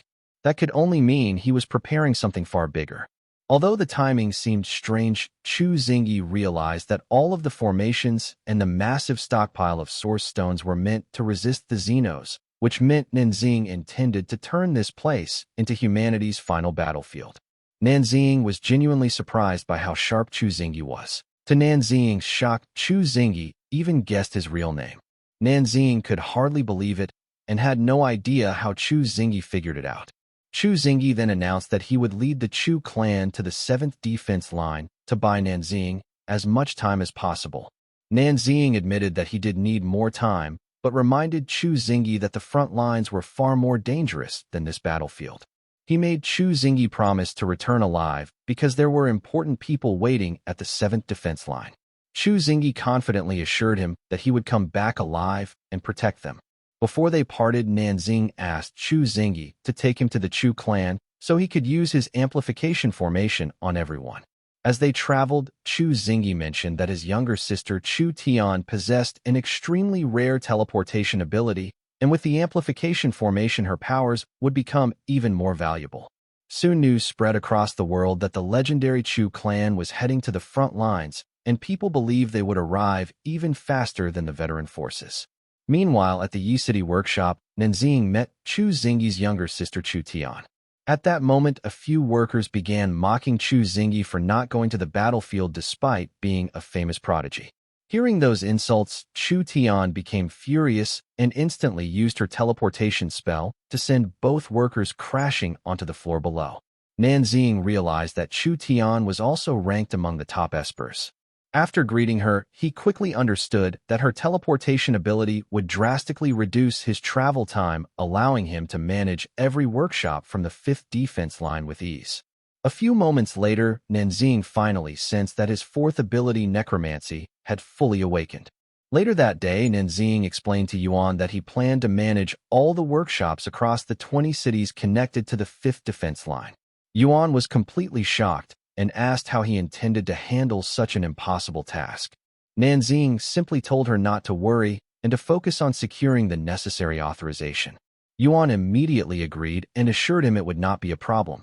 After Nanxing left, Yuan realized he had become far stronger than the last time she saw him, but she still could not understand why he was working so hard behind the scenes instead of fighting on the front lines. Meanwhile, Nanxing knew that controlling every workshop would allow him to gather enormous amounts of source stones, and with Chu Tian's teleportation ability, the entire process would become much easier. The two of them then teleported to the wolf territory, where Nanxing collected even more source stones. Feeling that he finally had enough resources, he decided it was time to begin the summoning. He asked Chu Tian to teleport them to the Qin Emperor's mausoleum. After arriving, Nanxing told Chu Tian to find a safe place, and she immediately left the area. Nanxing then began the summoning ritual, using his newly awakened necromancy skill to awaken the spirit of the great Qin dynasty. His target was Yin Zhang, the Emperor of Qin. The moment the Emperor appeared, Nanxing could feel an overwhelming pressure pouring from his terrifying aura. Remaining calm, Nanxing tried to reason with him, and explained that the world was facing destruction and he needed the Emperor's strength to save humanity. Furious Yin Zhang declared that his soldiers would never obey the commands of a mere child, and if Nanxing wanted his loyalty, he would first have to prove his worth. Without hesitation, Nanxing activated his Azura Berserker skill. Yin Zhang proudly declared that he had once united the 6 kingdoms, and a mere youngster had no right to challenge him. Ignoring the warning, Nanxing charged forward and attacked. Yin Zhang immediately released his dragon aura and rushed straight at him. Nanxing barely managed to block the overwhelming attack by unleashing the full power of his Azura skill. Refusing to back down, he pushed his Azura Berserker to its absolute limit and completely overwhelmed Yin Zhang's dragon aura, leaving the ancient emperor stunned. Nanxing followed up with one crushing blow that seriously injured the emperor. Realizing he had been defeated, Yin Zhang finally shouted his surrender. However, before lending Nanxing his power, he demanded to hear the entire story behind the world's current crisis. Yin Zhang finally acknowledged Nanxing's strength and granted him the authority to summon and command the great Qin army. As Nanxing activated his necromancy skill, a massive green aura spread across the entire area. The ancient army rose once again, and after completing the summoning, his necromancy reached level 3, allowing him to unlock the ability tree along with a new skill called Elemental Forbidden Spell, which started at level 1. Just then, Nanxing sensed several powerful Xenos nearby. They were attacking 2 groups of ancient prodigies at the same time from opposite directions. Yin Zhang immediately called upon his strongest generals Wang Jian and Meng Jian so they could eliminate the enemies as quickly as possible. Nanxing decided to head west while the emperor would take the eastern battlefield. Chu Tian instantly teleported Yin Zhang along with his generals to the east. There, Su Chang, one of humanity's ancient prodigies, was fighting an overwhelming horde of Xenos completely alone and was slowly being pushed to his limit. Just as the monsters prepared to deliver the final blow, Yin Zhang suddenly appeared and blocked the attack, leaving Su Chang stunned. The emperor immediately ordered Wang Jian and Meng Jian to finish the battle quickly because they had no time to waste. Both generals charged forward without hesitation and take down the invading monsters one after another. Meanwhile, on the western battlefield, Qin Ying and Qin Sui were surrounded by another large group of Xenos. They were barely holding on while maintaining a defensive barrier in front of themselves. To their horror, one of the Xenos smashed straight through the barrier and rushed in for the kill. Before the attack could land, Nanxing suddenly appeared and blocked it with perfect timing. He immediately instructed Chu Tian to teleport the Xenos 1 kilometer to the south. Without wasting another second, Nanxing used his amplification formation on both Qin Ying and Qin Sui. He explained that once the amplification was complete, they would handle half of the monsters while he dealt with the remaining enemies using his newly unlocked forbidden spells. Nanxing unleashed his lightning forbidden spell, and a single strike instantly wiped out an entire wave of Xenos, causing his elemental forbidden spell to reach level 2. Qin Ying and Qin Sui stared in complete disbelief at the overwhelming power of the attack and jokingly asked him to leave at least a few monsters for them. Nanxing apologized with a faint smile because he had not expected the forbidden spell to be that powerful. Suddenly, another Xenos charged from behind, but Qin Ying and Qin Sui quickly eliminated it using their plant summoning technique. Nanxing then decided to finish the last remaining enemy with his Earth Element Forbidden Spell, which was 50 times stronger than a normal Earth spell. Chu Tian was completely stunned after witnessing Nanxing's true power, while Qin Ying and Qin Sui were equally amazed. After the battle, Nanxing asked what the two of them planned to do next. Qin Ying and Qin Sui sincerely thanked him on behalf of the Qin clan for saving their lives and declared that they would follow any order he gave them without hesitation. Hearing that, Nanxing asked whether they already knew his true identity. Both of them admitted they did not and curiously asked who he really was. Nanxing simply smiled and told them not to worry about it. At that moment, Yin Zhang arrived together with Su Chang, who also thanked Nanxing for rescuing him. Nanxing then asked both of them to take him to their clans because he planned to give everyone a collective amplification boost. Su Chang looked completely confused until Nanxing cast the amplification formation on him and instantly increased his strength tenfold. Nanxing silently realized that while he continued directing the war from behind the scenes, these prodigies needed to reach the front lines much earlier than before. After thinking it over, he told them that for now their priority was simply to stay alive. Su Chang pointed out that Nanxing had ordered his summoned army to defend their homeland, yet never asked for anything in return. He wondered if Nanxing believed they were not useful enough to help him. Nanxing explained that what he truly needed was for them to escort their clans safely to the 7th defense line and buy him a few more days. He reminded them that the real battlefield was far more dangerous than this place, but if they truly were the prodigies everyone claimed they were, then they would survive. Once they reached the 5th defense line, they could meet him again, and only then would he reveal his true identity. Before leaving, Nanxing entrusted Su Chang with the Emperor and the 10 million Great Qin soldiers before thanking everyone for their efforts. A few days later, Chao Lu and Aunt Wang heard the latest reports that the ancient prodigies had finally joined the front lines. Even so, humanity's defenses were still barely holding, and many of those prodigies were already dying in battle. They were supposed to be humanity's greatest hope, yet no one could truly protect them.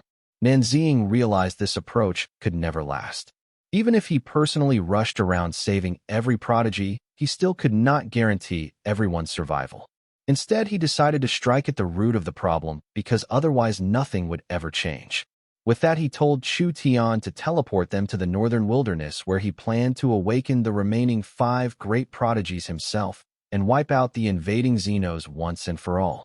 Nanxing then used his necromancy skill to awaken the ancient ancestors, including Emperor Wu, General Wei Qing, and Hua Tsubing. With this, his necromancy reached level 3, and he successfully summoned nearly 20 million dynasty soldiers. Looking over the massive army, Nanxing declared that it was finally time for the 5 great prodigies to make their grand entrance.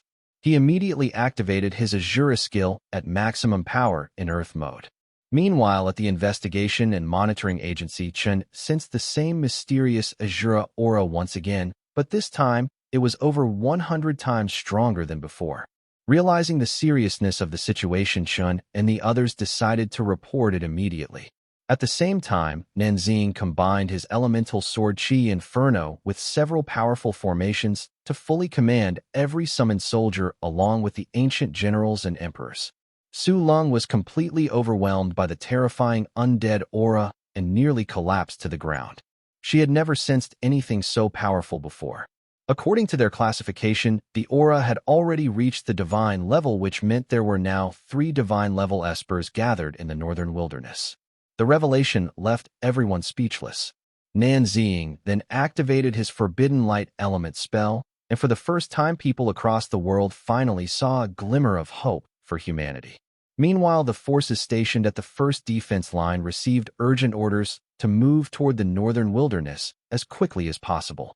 At the same time, Nanzing summoned 500,000 steel wolves, 500,000 steel yaks, 1 million rampant apes, and 1 million war elephants before assembling them all in the northern wilderness.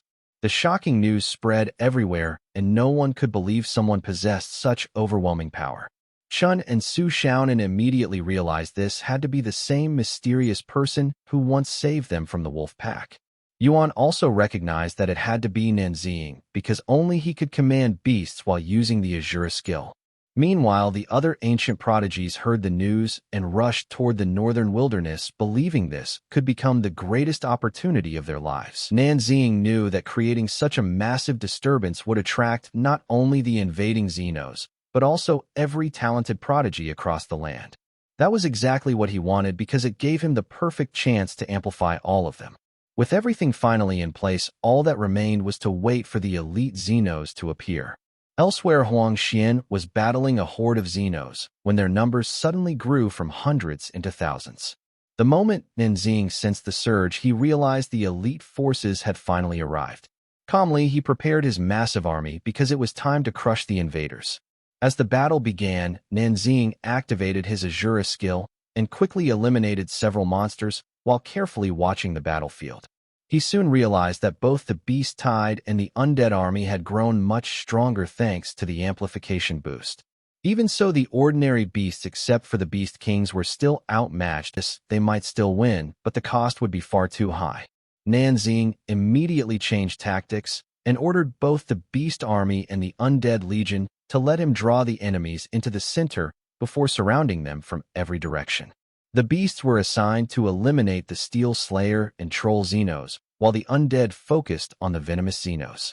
Nanzing personally took down every monster trapped inside the encirclement with his Azura skill. He then instructed Chu Tian to instantly teleport him whenever any Xenos managed to break through the formation and head toward the city walls. Seconds later, Chu Tian teleported him to a fleeing Xenos, and Nanzing instantly destroyed it with his wind element spell. Meanwhile, the Beast Army continued defeating enemy forces across the battlefield. Moments later, Chu Tian teleported him again after several Troll Xenos escaped the encirclement. This time, Nanzing unleashed his Forbidden Lightning element spell and wiped them out in a single attack. Sensing that the ancient prodigies were almost there and the military reinforcements were not far behind, Nanzing decided it was time to end the battle. He activated his Forbidden Earth element spell and boosted its power by 500 times, creating an enormous mana circle that covered the battlefield. One of the prodigies from the Zhuge clan was left completely stunned by Nanzing's unbelievable strength. Before anyone could react, Nanzing rushed toward the gathered prodigies and cast his amplification formation on every one of them at once. After completing the amplification, Nanzing prepared to leave, but Zhuge stopped him and asked for his name, saying that his entire clan would forever be grateful for his help. Nanzing replied that he had already left a message for both the military and the clan leaders in the northern wilderness Gobi. If they truly wished to repay him, then all they had to do was follow the instructions in that message.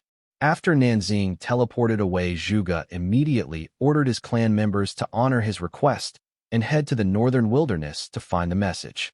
A short while later, the military also arrived. Commander Su Chuyang looked around in confusion and wondered where all the prodigies and Xenos monsters had gone.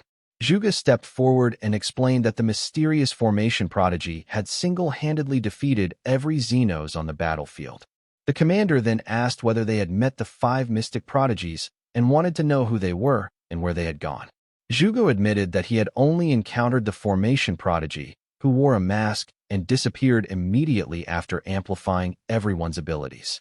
The other prodigies confirmed that the exact same thing had happened to them. Moments later, they discovered a message carved into a massive rock.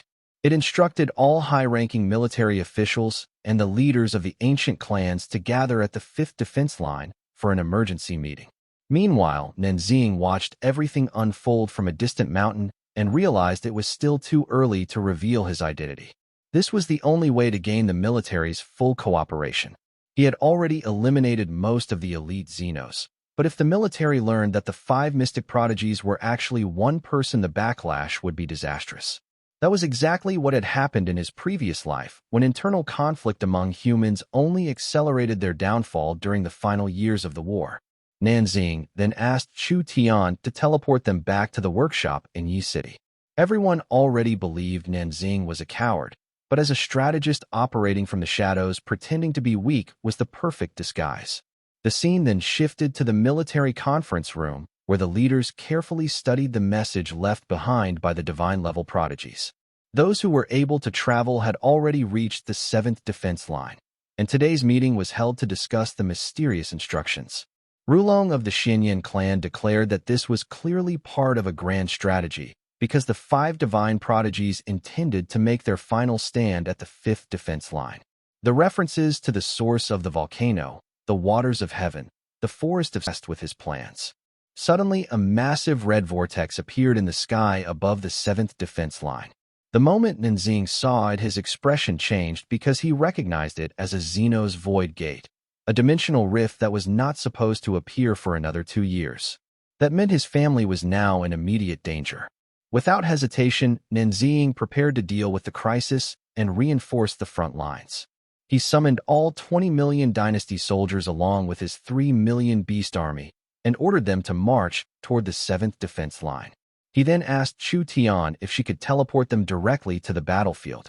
Chu Tian pushed her powers to the limit, but the overwhelming strain forced her to collapse to the ground. Worried, Nanxing told her not to overexert herself. However, Chu Tian simply smirked, unleashed her full aura, and confidently declared that she could absolutely do it. The scene shifted to the 7th defense line, where the army prepared for the decisive battle. Commander Wang Zai ordered the ancient prodigies to take the lead and fight with everything they had. One commander suggested retreating, but Nan Shanhong immediately shut him down and told him to look at the prodigies standing on the battlefield. If they were willing to risk everything for an impossible victory, then everyone else had to believe they could still turn the tide. The other commander replied that he was not afraid of dying in battle. What truly worried him was that those prodigies were still so young and they might lose their lives here. Nan Shanhong answered that if that was the case, then they simply had to give everything they had in this fight. At that moment, the Xenos army surged forward and launched a full assault. Su Chang immediately ordered Emperor Yin Zhong and the Great Qin army to charge into battle and eliminate the enemy. As the fighting erupted, Xenos monsters poured in from every direction and quickly overwhelmed the prodigies. Nan Shanhong ordered the troops to strike the monsters surrounding the battlefield, but to everyone's shock, a gigantic Xenos unlike anything they had ever seen emerged from the front lines. Even Su Chang was left speechless. Before anyone could recover, another massive wave of Xenos rushed in. Just as the situation seemed hopeless, Emperor Yin Zhong released his overwhelming aura and instantly wiped out the monsters targeting Su Chang before ordering his generals to protect him. The Emperor then personally led the charge against the gigantic Xenos. However, elite Xenos immediately intercepted them from every direction and blocked their advance. Without hesitation, Yin Zhong ordered his subordinates to keep charging no matter what, and together they clashed head-on with the elite monsters. At the same time, Commander Nan Shanhong ordered the prodigies and every Esper soldier to attack with everything they had. The prodigies rushed forward without hesitation and desperately fought to hold back the invading monsters. Meanwhile, Nanxing finally arrived near the 7th defense line, but he was still over 200 kilometers away. Worried, he asked Chu Tian if she was still able to use her teleportation one more time. Although completely exhausted from pushing her powers to the limit, Chu Tian still forced herself to keep going because she wanted to help her brother and everyone fighting at the 7th defense line. Back on the battlefield, Su Chang ordered Emperor Yin Zhong to deal with the remaining Xenos while he faced the giant elite monster himself. Chu Xingyi activated his domain expansion to hold back the surrounding Xenos, while Qin Ying and Qin Sui supported the battle with their plant summoning techniques. Seeing an opening, one of the commanders launched what he believed would be the finishing blow against the elite Xenos.